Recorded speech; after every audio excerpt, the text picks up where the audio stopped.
To the men who hurt my mother. I guess I'll post this here since I'm not really sure where else it would go. Before my dad went to prison, he was a dealer of narcotics of varying kinds.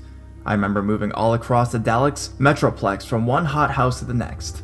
Eventually his life of crime caught up with him, and he was sentenced to 20 years behind bars, just a month shy of my 5th birthday and the first days of school. I guess it was about 8 months prior to his incarceration that the following event transpired.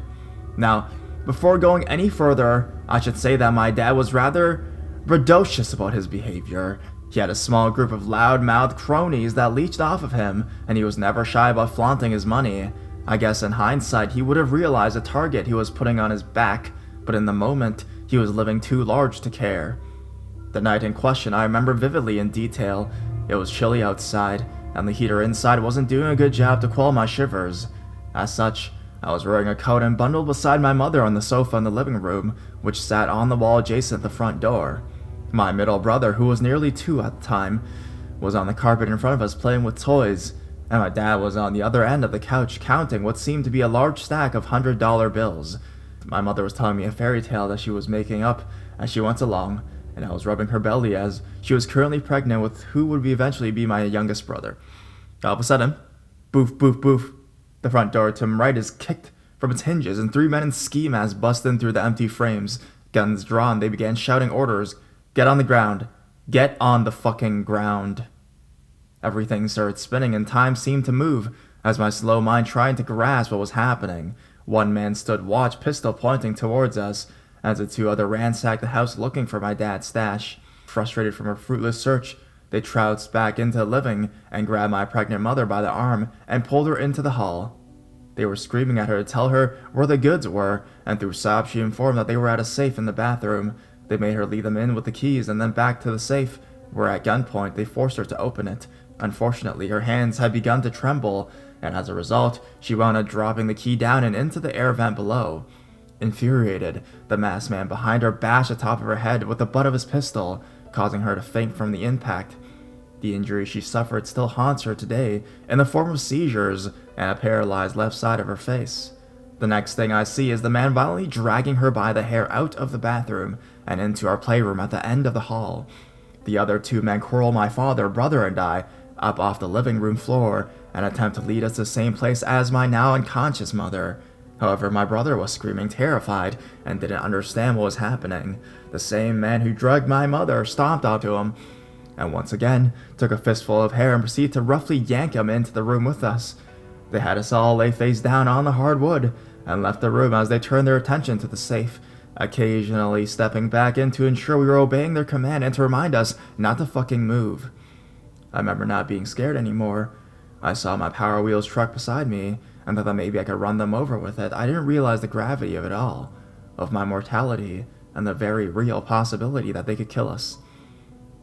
It was in those throes of these ignorantly blissful thoughts that my father, who had guns planted all over the house, jumped up and ran into the hallway. Pop, pop, pop, pop, pop. I heard gunfire exchanging as I moved to the other end of the hall and out onto the front yard, and then silence. I didn't move other than to shake my mother, who was now coming to. It was at this point that the fear finally hit me. Mom, wake up. I think Dad got shot. I think he got killed. I cried. A moment later, though, after what seemed to be hours, my dad emerged unharmed in the playroom door and told us it was safe to get up. The police came soon after. Reports have been filed by neighbors who heard the gunfire. My dad was arrested for the small amount of narcotics that was now open safe still contained. The police also found one of the robbers badly injured a couple streets over on someone's front lawn. He died that night in the hospital, but when his identity was revealed, it came as a shock. He was the brother of one of my dad's best friends. When my dad returned jail word from his circle was that one of the other men had been in fact his friend, and that he was swearing revenge for his brother all up and down the neighborhood where we used to live. At the same time, my dad was vehemently looking for him to return the sentiment. Luckily, though, they never found each other, and my dad was arrested for a less serious crime than murder shortly thereafter.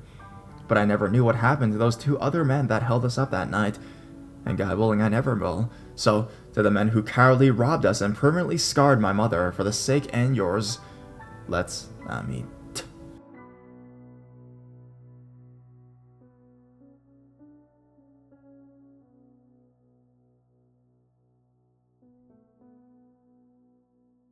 Crazy man broke into my mother's house. Number 1, I'm a 14-year-old male. Number 2, my mom's house is across the street from my dad's house. I live in my dad's house. Number 3, about a week or so ago, I bought myself a PS4. It seemed like a great idea at the time, but after I realized that I need Wi-Fi for the majority of the functions, I was pretty disappointed in myself. My dad doesn't have internet, but my mom does. This comes into play later on. With that out of the way, I'll tell the bulk of my story. My friend recently bought Red Dead Redemption 2. I don't have the money for that, so he said we could game share and I could get it for free. It was around 10:30 at night when I unplugged my PS4 to take it over to my mom's house to begin downloading the game. I brought one of my pocket knives with me because it was dark outside, and I'm an avid listener of scary stories and always prepared for the worst. Thank God I did today. It was a short walk to my mom's house, less than 2 minutes. I opened the door inside. My mom was downtown celebrating her friend's birthday, and she had a bad habit of keeping the door unlocked. I made a mental note to scold her about it before I walked in. I turned to look over at the living room when I saw him. Some old man was sitting in my mom's recliner just reading a book. He looked strange. He didn't look like a drifter. His eyes had this crazy look that I'll never forget, like they were detached from reality, and he stank like a body covered in spoiled milk. I could smell it from across the room. I don't think I'll ever forget that smell. He turned to look at me and I felt my blood go cold. He just smiled at me and closed the book. He stared at me like that for a few seconds, which felt like hours, before standing up and opening his arms out, like he wanted a hug. "I'm a visitor," he spoke. His voice sounded as crazy as his eyes looked. That's when I snapped out of my cold state and ran out of my mother's house, running as fast as I could to my dad's house. Thanking God for the cross conditioning, as I made it there in less than a minute. Remember, my dad's house is right across the street from my mother's, literally. I quickly entered my dad's house and shut the door, locking both of the locks before running around the house, locking up every window and covering them with the blinds.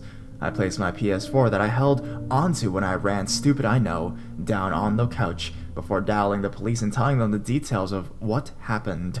I was told to stay on the line with the dispatcher, and I did. She told me to go into my room and lock the door. I took my dogs inside the room with me and locked the door. Now, my bed is in the middle of my room. The head of my bed is right underneath a window. I stupidly sat up against the window, wanting to see my whole room. I removed my knife from my pocket and opened it up, holding it tightly in my hands as I sat in panic silence. Suddenly, my older dog, Max, looked at me and started to growl. I was confused before I realized that he wasn't growling at me, he was growling at my window. Suddenly, I heard a loud crashing noise as the crazy man broke my window open, probably with a bat or stick he found in my backyard. I felt his arm wrap around my neck as he started dragging me through the broken window, the shards of glass cutting into my skin. I slashed and stabbed my knife behind me wildly. I heard the man curse in pain as his grip loosened. I stabbed his arm a couple times before wriggling myself from his grasp. My dogs jumping out my window and beginning to attack the man. The police ran into my backyard. I hadn't even heard them pull up.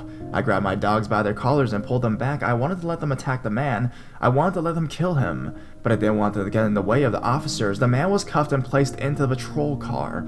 I was asked a few questions before they told me to call my parents. My father was out for dinner with a friend. I was taken to the hospital and I got more severe cuts stitched up. This sent me back to my house and I immediately began typing this. Some closing things. I want to tell everyone reading to lock their doors. These things can happen to everyone, anyone. The world is full of horrible people, and you may just be their next victim if your door is unlocked and you're not home or asleep. I also want to thank the officers and the dispatcher that I talked to.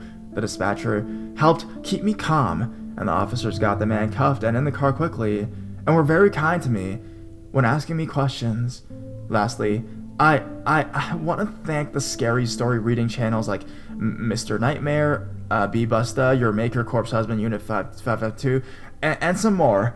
I probably wouldn't have had a knife on me that night if I wasn't slightly paranoid from the stories I've heard them tell. So, they may have been just inadvertently saved me from some crazy murder or something, or worse. I'll apologize if any of the details are fuzzy or unclear. If you ask me about anything in the story, I'll clear it up for you. Or I'll try.